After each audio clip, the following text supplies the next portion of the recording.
นี่ก็5 โมง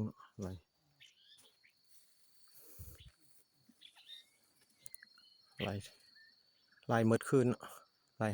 5 โมง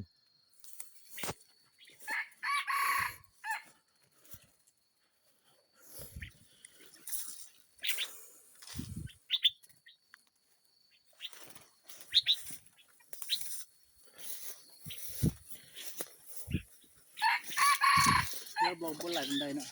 มูลายวะประมาณ100อย่างที่บินไปใส่เม็ดละ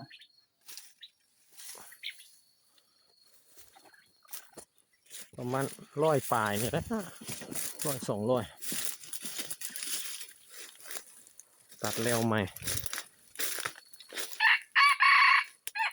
ตกนกหอน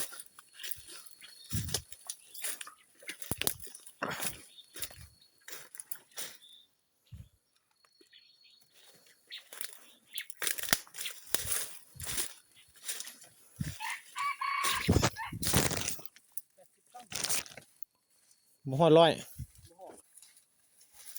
กลายไปจุ่มอย่างเงี้ยกันเนาะดีนะมันไล่ทีนี้มาอีกเนาะ89ตัว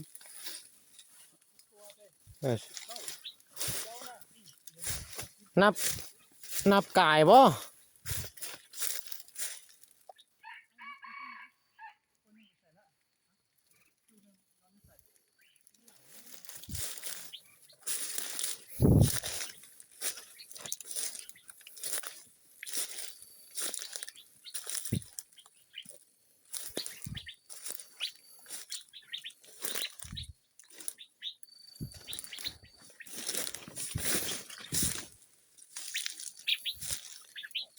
100 ปลายเนาะพอไล่เฮ็ด3 หน้ามอง7 ตอน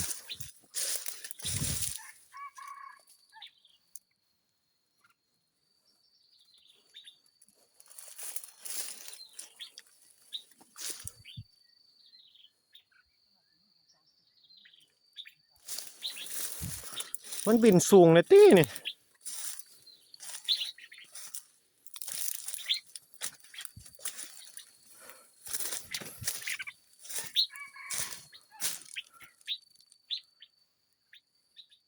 100 ปลายเนาะมือที่ 2เข้ามือที่ 3